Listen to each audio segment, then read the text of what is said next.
Today on Investigate TV Plus, a devastating diagnosis arrives on Valentine's Day, but a couple refuses to give up on their love story. It was pretty scary, I'll be honest, but he wanted to do this and not to be anyone's hero, but in the name of science. How their sacrifices could help revolutionize life for those with a terminal diagnosis. Then thieves skim millions in federal taxpayer dollars. I'm T. Chappelle. And I'm Lee Zurich. We uncover a scam targeting vulnerable families nationwide and the safeguards that could help protect their benefits. Plus, what started as a hobby became a fight for equality. Were you afraid of being arrested? Yeah, I was kind of afraid. And all of this just to get to bowl. Just to get the bowl. How two friends knocked down racial barriers at the local lanes and created a legacy that's still inspiring change. Very proud of the things that we've done in making things better for the future. In-depth stories that inform and inspire. You're watching Investigate TV Plus. They're images we can't forget, buckets of frigid water willingly poured onto people's heads. Back in 2014, it played out over and over. The Ice Bucket Challenge swept social media, all of it intended to raise awareness about the devastating neurological disease ALS, which is short for amyotrophic lateral sclerosis. The disorder gradually robs people of their ability to walk, talk, eat, and even breathe. But there is new research showing promise for patients. Reporter Heather Graff has the inspiring story of one clinical trial patient and the progress he's helping to make. It'll be 40 years in June. 40 years of marriage for Dee and Tim Evans. And as fate would have it, in this love story, Till death do us part. their most challenging chapter began on February 14th. Tim's official diagnosis of ALS was 2/14/14, which is Valentine's Day. It's now been 10 years since that diagnosis. ALS has no cure. And at this stage, the disease has severely impacted Tim's speech and upper body movement. Tim has to rely on me more to do things for him, to help him. But at Johns Hopkins Medicine in Baltimore, Tim, could you open your eyes? he has found both purpose and hope. The more I thought about it, do I just want to sit home, do nothing, and die? Or do I want to lend the rest of my life helping others? Tim volunteered to be the first participant in this study led by Dr. Nathan Crone, who says their focus is on improving quality of life for ALS patients. He was almost looking for us, as much as we were looking for him. And now they're experimenting with what's known as a brain-computer interface, or BCI, that can translate brain signals into computer commands. Here, you can see Tim silently mouthing the words up, down, left, right, enter, or back. Researcher Xiu Le says the BCI then uses a special algorithm to turn those thoughts into action, allowing Tim to navigate options through an on-screen communication board and ultimately control smart home devices like the TV or the lights in a room, all without moving or even speaking. It's just based upon his brain activity. So we're translating his brain activity into commands. So when he's using the BCI, all he needs to do is to silently mouth the words. Why is that so important? The devastating fact is that a lot of people with ALS, they lose all communication, all outside movement. But if we're using the BCI, you can potentially just do this by yourself, and that really gives them a sense of independence and a sense of control in their lives. The team at Johns Hopkins says Tim has helped prove what's possible. For this particular study where we were controlling the computer with these commands, the accuracy rate was about 90%. And in publishing the study's initial results in 2023, they noted the BCI's accuracy held steady throughout a 3-month period without retraining or recalibration. adding, "Our results may be one of the first steps in realizing the potential for independent home use." Simple thing that most people take for granted. It improves the quality of life. Rather than relying on somebody to do it for you, he can still do it for himself. Tim and Dee view it as a potential game changer, but they also admit there were some concerns going into all of this. Specifically, the surgery Tim needed to implant the BCI on his brain. It was pretty scary, I'll be honest. We discussed all of these risks with Tim and his family. Any kind of device that's implanted in the brain has some risks. The biggest risk is with infection. It was roughly about a 5-hour surgery. We talked a lot about it, but ultimately it was his decision, and I agreed. As we sit here today, no regrets. Any regrets? No, not at all. It's a risk versus benefit scenario that, according to the ALS Association, is not uncommon in the quest for breakthroughs against this debilitating disease. You know, is this a drug that's safe for me? Is this a treatment that's safe for me? Is this a procedure that's safe for me? These are really legitimate questions. Kuldip Dave is a neuroscientist and the association's vice president of research. So our recommendation would be, if you are nervous about a brain procedure, speak to a neurologist and assess with your physician.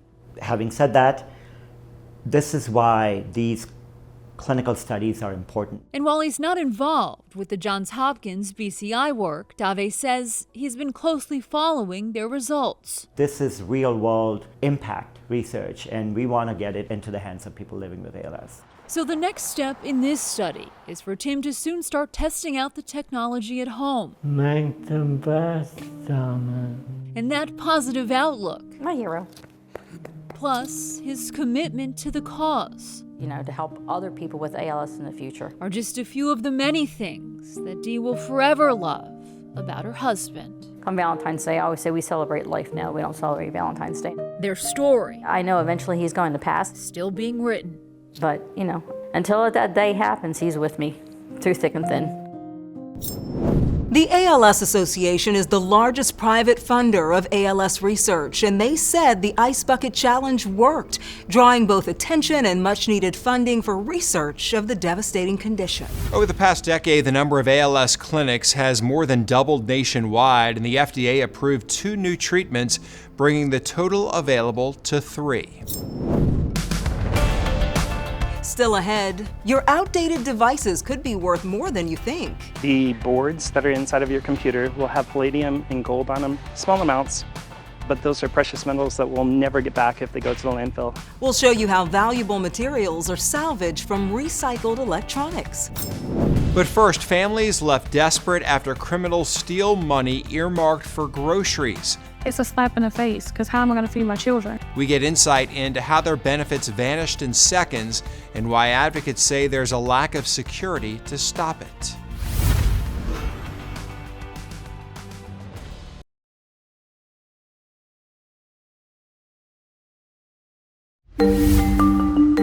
Critical benefits meant for American families in need stolen. Now those families are finding out there's no more money to replace it. The Supplemental Nutrition Assistance Program, known as SNAP, helps low-income families afford groceries. But a law requiring states to reimburse stolen benefits ended in 2024, leaving some worried about how they're going to put food on the table. Investigative reporter Anastasia Almos uncovers how scammers can steal millions of dollars in taxpayer money and the potential solutions to stop it. A single mom with 5 kids, struggling to put food on the counter. I'm trying to figure it out. And it's just me. I don't have any family here. LaKenya Moore was at the grocery store in Metro Atlanta when she noticed the funds to feed her family for the month were gone. So they knew exactly what was on there. 196, then 198, 194, and they went into, it was none left. 6 transactions in 1 minute and 6 seconds in Pennsylvania, Tampa, and Miami. I've never been to Florida. I've never been to Philadelphia. The money was from her SNAP benefits account. It was exactly $1,111 that they took the full amount within minutes of it being loaded on there. Moore says she pleaded with the Georgia Department of Human Services to replace the funds, but they told her she missed the deadline. They just said it was nothing they could do. That's because federal reimbursement Congress passed in 2022 amid a rise in skimming ended December 2024. Now the responsibility falls on each state. Kids have no relatives. We're just here. I don't know what to do. An hour and a half away in Covington, Patrice Hayes is also worried about making food last for the month. I literally went to Walmart that morning at 10:30, and by 12 o'clock, everything was depleted. 4 transactions across Philadelphia in 1 minute. $393. Another mother in Beaufort with 7 children sent us screenshots of fraud on her EBT card in 4 states. 8 stores in 2 minutes at 1:42 in the morning, totaling near $1,700. 5 of the locations in Pennsylvania and Florida match Moore's transactions from 2 weeks before.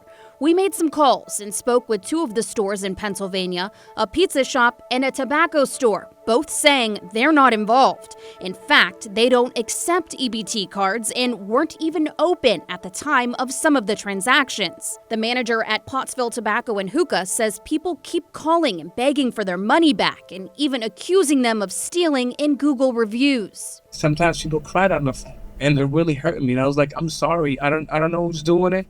But it's not really the stores. EBT money is dispersed through the United States Department of Agriculture. A look at its data from 2024 shows an alarming uptick in SNAP fraud across the country. In the first quarter, $43 million stolen. In the last quarter, more than 4 times that, at nearly $200 million stolen. We reached out to the USDA with questions, but did not hear back, so we went to the Food Research and Action Center. Why isn't there some sort of universal security to stop the theft in the first place? A lot of people think these EBT cards have all the protections like the private industry has, like chip cards, CVV numbers, expiration dates.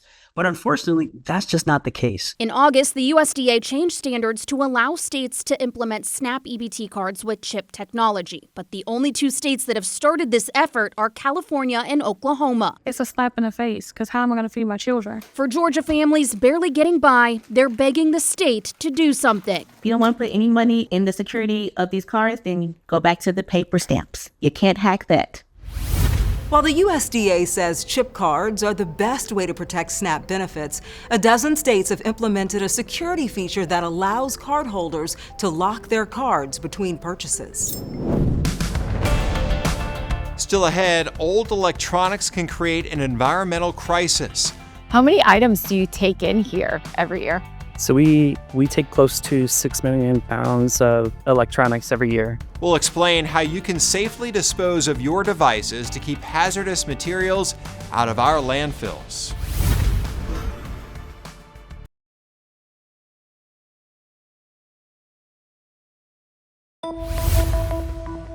Whether it's a cell phone, television, or security system, technology is integrated into our daily lives. The Environmental Protection Agency estimates the average American household has 24 devices. And when those electronics die, you shouldn't toss them in the trash. It's not good for the environment, and it could leave your data unprotected. Reporter Susan Campbell breaks down why it's important to recycle your tech with reputable vendors, a practice known as e-cycling.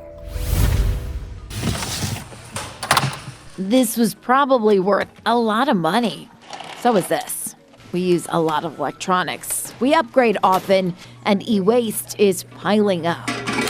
There's only about 12% of electronics inside of our landfills, but they make up 70% of the harmful toxins inside of our landfills.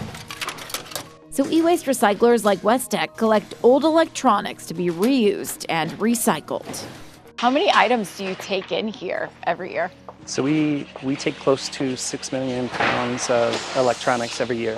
Everything's sorted. If it still works, it may be reused. So probably all of these will end up resold. Absolutely. So they'll end up back out on the market. While they may not be brand new, they're new to that person that is picking them up through our retail store. If it's not worth reselling, workers can dismantle a computer in minutes, pulling apart every piece down to the last screw. The boards that are inside of your computer will have palladium and gold on them, small amounts, but those are precious metals that we'll never get back if they go to the landfill. So we'll take those in, pull those boards out, send them to a responsible recycler downstream, and they will harvest those materials back out of those boards. When e-waste is recycled, all of the data is destroyed. This box is full of shredded hard drives that won't end up in a landfill. Anytime that we can reuse something or reduce it and recycle it is really best for the environment. Before donating or recycling your used electronics, the EPA recommends removing any batteries as they need to be recycled separately. Lithium-ion batteries can overheat and spark fires on garbage trucks and inside waste processing facilities. If you're not sure where to take your old electronics, the EPA has a list of retailers and the types of devices they accept. You can also check with your city or county's waste management company for the next e-cycling event in your area. Up next, striking down segregation. How two men used a simple game to help fuel a powerful movement.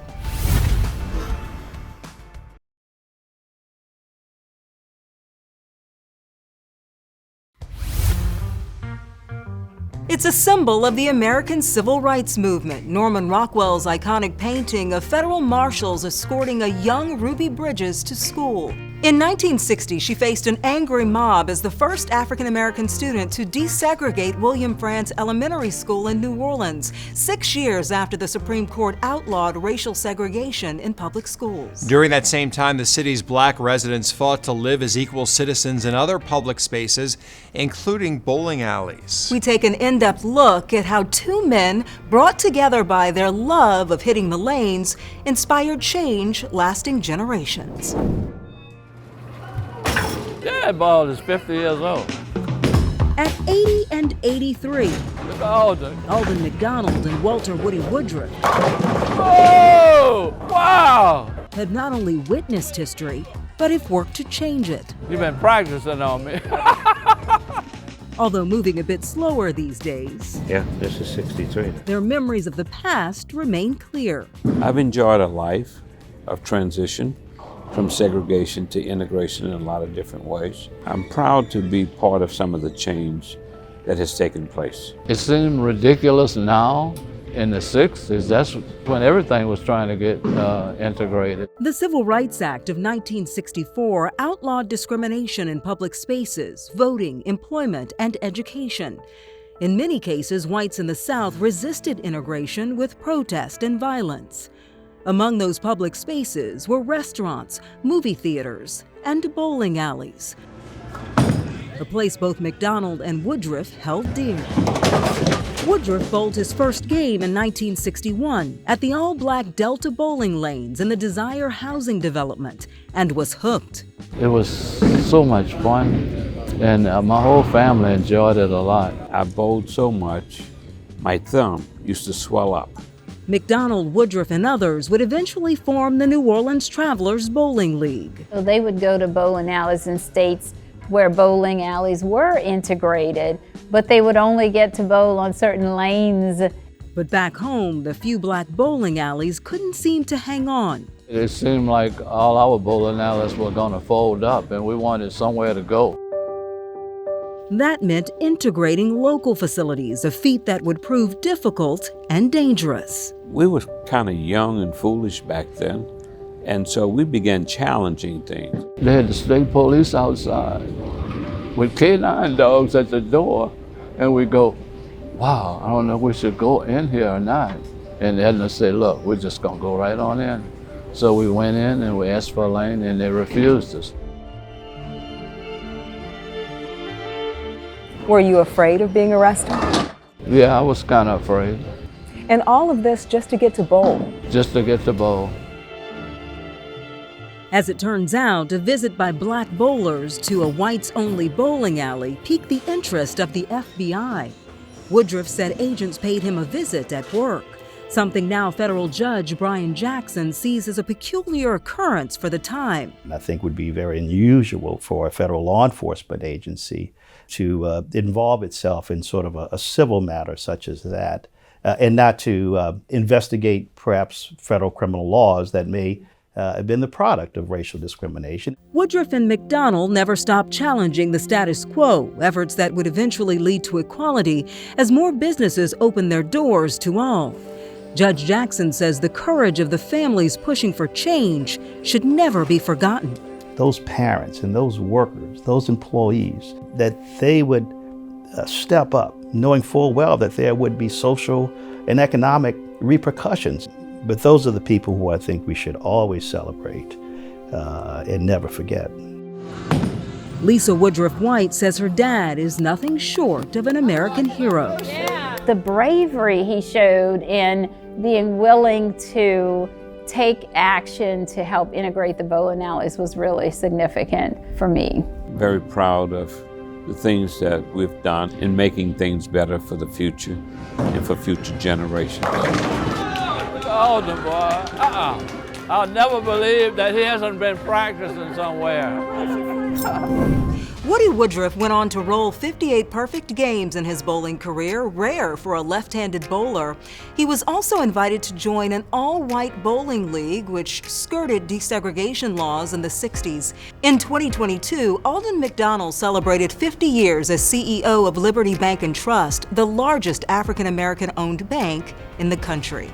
And it looks like even in their 80s, they still got it. Boy, they got it all right. They bowl very well. What an incredible legacy they have, too, with what they did. You know, taking the lead and so many generations benefiting from that actor. No doubt. Very impressive.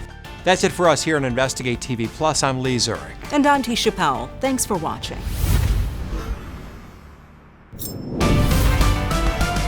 On the next Investigate TV Plus. She was only 14 years old when she was murdered. A grieving mother fights for panic buttons in schools to help fortify security and save more students in an emergency. Time equals life.